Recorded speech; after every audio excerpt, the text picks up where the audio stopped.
বাঁচাও, বাচ্চারে ক্ষতি করলো কেন? বাচ্চা রাখানি আল্লাহ ভালো। আমার তো বলতে পারত এত টাকা চাই, আমি কিডনি বেচে টাকা দিত।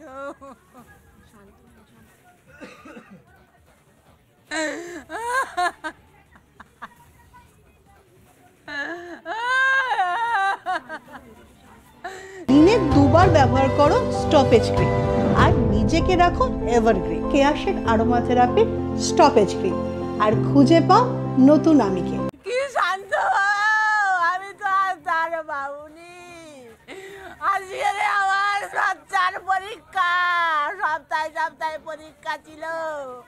কে এসে বলবে মা আমি ফার্স্ট হয়েছি, ম্যাডাম আমার যা দিয়েছে আমি সব পেরেছি।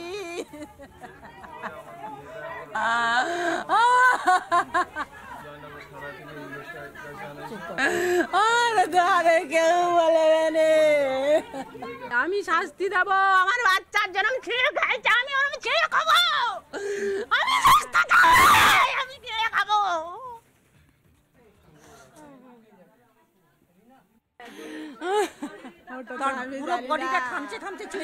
ওটা তো আমি জানি না, ওর বাবা দেখেছে, ওর বাবা জানে। একদমই যে ছবিটা উঠে এলো সেখানে রীতিমতন কান্নায় ভেঙে পড়েছে পরিবার। আর এর আগে যে ছবি আমরা দেখেছি পুলিশ ফাঁড়ির সামনে, সেখানে রীতিমতন উত্তেজিত পরিস্থিতি তৈরি হয়েছিল। সেখানে এখন কি পরিস্থিতি আমরা জানবো আমাদের প্রতিনিধি রাজুর কাছ থেকে। রাজু, এই মুহূর্তে কি ছবি দেখা যাচ্ছে সেখানে?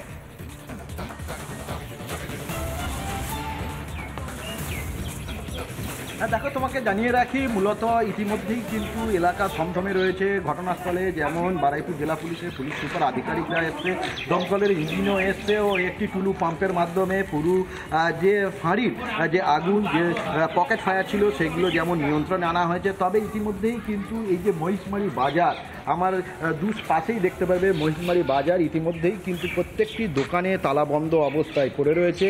পুলিশ আধিকারিক টহল দিচ্ছে। এলাকায় বলা চলে যে শুনশান পরিস্থিতি তৈরি হয়েছে। এলাকায় পুলিশ এবং স্থানীয় মানুষজনের দেখা নেই এবং যারা এমার্জেন্সি দু একটি দোকান খোলা আছে, ওষুধের দোকান সহ সমস্ত দোকান কিন্তু শাটার ফেলে তালা বন্ধ অবস্থায় রয়েছে। তবে কিন্তু যে কারণে তোমাকে জানিয়ে রাখি, ফাঁড়ির ওপরে যে ক্ষোভ মানুষের, যে গতকালকে যদি পুলিশ যদি ঠিকমতো ব্যবস্থা নিত তাহলে হয়তো আজকে এমন ভয়ঙ্কর পরিস্থিতি তৈরি হতো না। আজকে যখন পুলিশের তৎপরতা এত, তাহলে আগামীকাল কেন ছিল না? এই সকল প্রশ্নচিহ্ন কিন্তু এলাকার মানুষজন তুলছে। তবে পুলিশ জানিয়েছে ইতিমধ্যে এলাকায় তারা গিয়েছিলেন এবং মানুষকে বোঝাচ্ছেন এবং 12 জন পুলিশ কর্মী মূলত তারা আহত হয়েছে। তার মধ্যে রয়েছে জয়নগর কুলতলি থানার আইসি, এমনটাই জানিয়েছেন বারুইপুর জেলা পুলিশের পুলিশ সুপার পলাশচন্দ্র ঢালি। এছাড়াও কিন্তু একটি এফআইআর হয়েছে 12টার সময়, অর্থাৎ 9টার আগে আনুমানিক 9টা সময় তারা জিডি করে এবং লিখিত অভিযোগ হয় 12টায় এবং এফআইআর হয় 12:30টায়, এমনটাই তিনি জানান। এবং 3:30 নাগাদ এই যে সেই ছবি আমরা দেখতে পাচ্ছি, পুলিশের তৎপরতার ছবি আমরা দেখতে পাচ্ছি, যেখানে শুধুমাত্র পুলিশ র্যাব নেই, পুলিশের উচ্চপদস্থ আধিকারিকরাও ঘটনাস্থলে পৌঁছে গিয়েছেন। কিন্তু পুলিশের যদি এই ভূমিকা এর আগে থাকতো তাহলে কি এই ঘটনা ঘটতো? এই প্রশ্ন কিন্তু তুলছেন স্থানীয় বাসিন্দারা। আমাদের প্রতিনিধি রঞ্জিত রয়েছে কৃপাখালী গ্রাম থেকে। আমি চলে যাব সরাসরি রঞ্জিতের কাছে। রঞ্জিত, তোমার কাছ থেকে জানতে চাইবো যে গ্রামের এই মুহূর্তে কি অবস্থা, কি ছবি রয়েছে সেখানকার?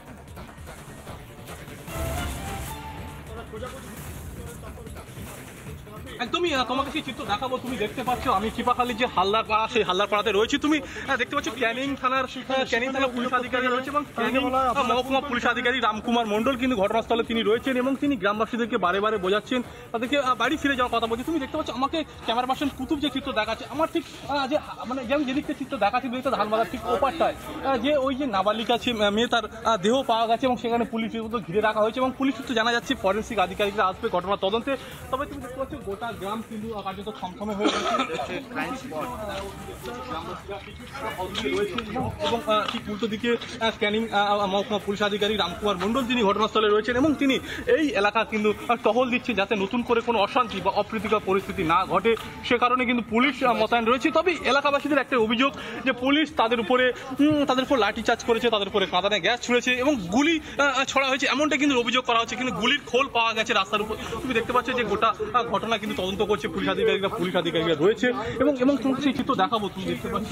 এবং আমি যে রাস্তা দিয়ে যাচ্ছি রাস্তা দিয়ে বাড়ি ফিরছিল, এই যে আরো রাস্তা পাশ দিয়ে ঠিক অদূরেই ওখানে নাবালিকা মেয়ের দেহ পাওয়া যায় এবং সেখান থেকে ঠিক এই রাস্তা এবং সেই মেন রাস্তা তুমি দেখতে পাচ্ছ মেন রাস্তা এবং এখানে একদমই রাজু, সেই ছবি আমরা দেখতে পাচ্ছি। একের পর এক জায়গায় পুলিশের আধিকারিকরা তারা ঘুরে বেড়াচ্ছেন এবং যে ক্ষোভ রয়েছে স্থানীয় বাসিন্দাদের মধ্যে তা চাপা দেওয়ার পুলিশের তরফ থেকে তৎপরতার সঙ্গে ব্যবস্থা করা হচ্ছে, সেই ছবি আমরা দেখতে পাচ্ছি। তবে যে ঘটনা ঘটে গিয়েছে তা অত্যন্ত অত্যন্ত মর্মান্তিক এবং এরপরে কার্যত কান্নায় ভেঙে পড়েছে পরিবারে কান্নার রোল, মায়ের কান্না, সেই ছবি আপনাদের আরো একবার দেখাই। আমি কিডনি বেচে টাকা দিতাম, বাচ্চারা ক্ষতি করলো কেন? আমার বাচ্চারা ক্ষতি করলো কেন? আমার তো বলতে পারত এত টাকা চাই, আমি কিডনি বেচে টাকা দিত।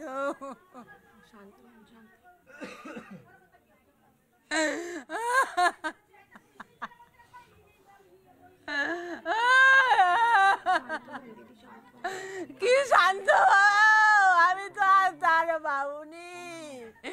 আজকে আমার বাচ্চার পরীক্ষা, সপ্তাহে পরীক্ষা ছিল। কে এসে বলবে মা আমি ফার্স্ট হয়েছি, ম্যাডাম আমার যা দিয়েছে আমি সব পেরেছি।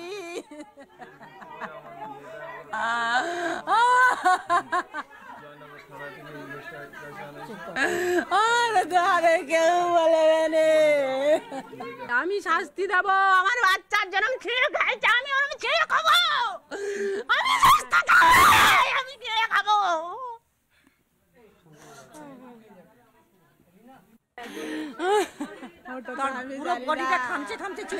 ওটা তো আমি জানি না, ওর বাবা দেখেছে, ওর বাবা জানে।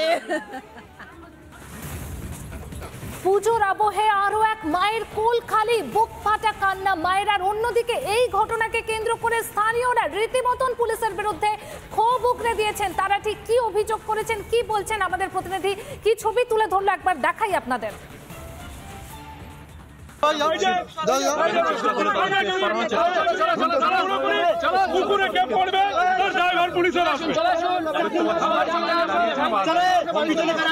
প্রকৃত আইনগত পদ্ধতি চাও তাহলে সবাইকে বাড়ি পাঠাও।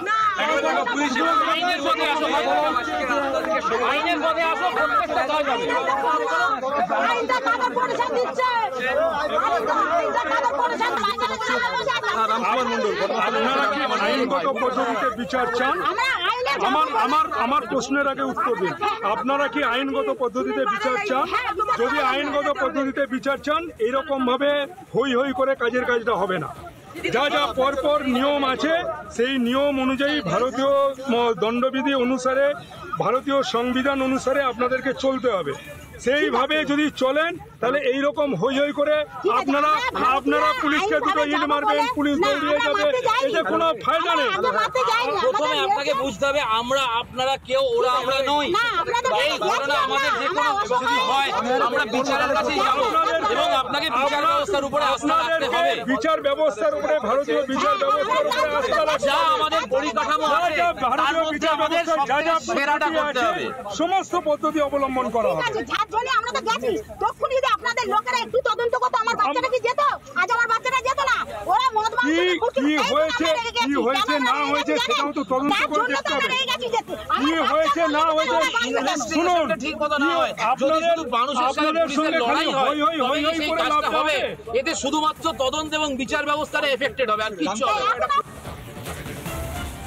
নিয়ন্ত্রণে আছে আমাদের এখানে, পুরো পুলিশ ফোর্স আছে, পুরো পুলিশ টিম আছে, আমরা পুরো ম্যাটারটা দেখে নিচ্ছি। এখন পরিস্থিতি নিয়ন্ত্রণে আছে। 9টার সময় যখন আমাদের কাছে খবর আসে মিসিং হয় মেয়েটি, আমরা ইমিডিয়েটলি ইনভেস্টিগেশন শুরু করে দিই। কোথার থেকে মিসিং হলো ওই তদন্ত আমরা খতিয়ে দেখি, কে লাশ দেখেছিল ওদের সঙ্গে কথা বলি, কথা বলার পর আমরা অ্যাকিউজটাকে আইডেন্টিফাই করি। 12টার সময় কমপ্লেন্ট পাই, আমরা রীতিমতো জয়নগরে কেস করি। তারপর আমরা এই তদন্ত করলাম, অ্যাকিউজটাকে আইডেন্টিফাই করার প্রসেসটা শুরু করলাম। আইডেন্টিফাই করলাম, ভোর 3টে নাগাদ আমরা অ্যাকিউজটাকে অ্যারেস্ট করলাম। অ্যাকিউজড কনফেস করলো, তারপরে কোথায় ওটাকে আমরা তারপরে বডিটাকে আমরা রিকভার করলাম 3:30 নাগাদ, এক্স্যাক্ট অ্যারাউন্ড 3:30 নাগাদ। করার পরে সব প্রসেস কিন্তু আমরা ইমিডিয়েটলি করেছি। We have taken each and every steps promptly. এরপরে এনাদের যা ক্ষোভ আছে, অভিযোগ আছে, এটা আমরা খতিয়ে দেখছি কিসের জন্য ক্ষোভ আছে, কেন এটা হলো, এটা আমরা কিন্তু পুরো তদন্ত করে বের করে নিই। যে অভিযোগটা আছে সেখানে কি স্পেসিফিক খুন এবং ধর্ষণের অভিযোগটা আছে? না, প্রথমে যে অভিযোগটা এসেছিল ওটা একটা, যেহেতু মিসিং হয় আপনারা জানেন, কোনো মাইনর মিসিং হলে আমরা একটা কিডন্যাপিংয়ের কেস প্রথমে করি। এই ঘটনায় বিজেপির রাজ্য সভাপতি সুকান্ত মজুমদার এবং সিপিএম নেতা সুজন চক্রবর্তী ঠিক কি প্রতিক্রিয়া দিয়েছেন একবার শোনাই আপনাদের। আজকে এখন আমরা দেবী পক্ষে আছি। এই দেবী পক্ষেও যেভাবে একের পর এক বাংলার মেয়েরা ধর্ষণ এবং খুনের শিকার হচ্ছে, পরিষ্কার বোঝা যাচ্ছে মাননীয় মুখ্যমন্ত্রী তার প্রশাসন বা প্রশাসক হিসাবে প্রশাসন চালাতে গিয়ে সম্পূর্ণরূপে ব্যর্থ হয়েছেন। বাংলার মানুষের আস্থা নেই এবং এই যে পুলিশ প্রশাসনের উপর যে আক্রমণ দেখছেন, এটা আর কিছুই না, মমতা বন্দ্যোপাধ্যায়ের উপর এই আক্রমণ। কারণ তিনিই হোম মিনিস্টার, তিনি কাছে পেলে তাকেই লোকে হয়তো আক্রমণ করতো, কিন্তু দুর্ভাগ্যবশত তিনি নেই বলে পুলিশকে সেই সামনাসামনি করতে হচ্ছে। সেখান থেকে বিধায়ক দৌড়ে পালিয়েছে, পুলিশ দৌড়ে পালিয়েছে, গ্রামের মানুষ ফাঁড়িতে আগুন দিয়ে দিচ্ছে। তো ভয়ানক পরিস্থিতি। যে ঘটনা ঘটলো অত্যন্ত দুঃখজনক, দুর্ভাগ্যজনক। এটা কি শেষমেশ ধর্ষণ এবং খুনের রাজত্বে পরিণত হলো? পঙ্গের বদল লাথি মারলো মানুষকে, এখানে না ওখানে যাও, ওখানে না সেখানে যাও, এখানে হবে না ওখানে গিয়ে জানাতে হবে ইত্যাদি করতে করতে সময় চলে গেল। এবং তারপর পুলিশ চুপ, কত অপদার্থতা হবে, কত অপদার্থতা হবে। কি চায়? চায় মেয়েদের কোনো নিরাপত্তা থাকবে না, মানুষের কোনো নিরাপত্তা থাকবে না। এবং তারপর এখন মানুষ কেন তারা এরকম পরিসর হবে, মুখ্যমন্ত্রীকে তো উত্তর দিতে হবে, উনি তো পুলিশের মন্ত্রী। স্থানীয় মানুষ স্বাভাবিক কারণে তারা প্রতিবাদ করছেন, এই প্রতিবাদ সঙ্গত।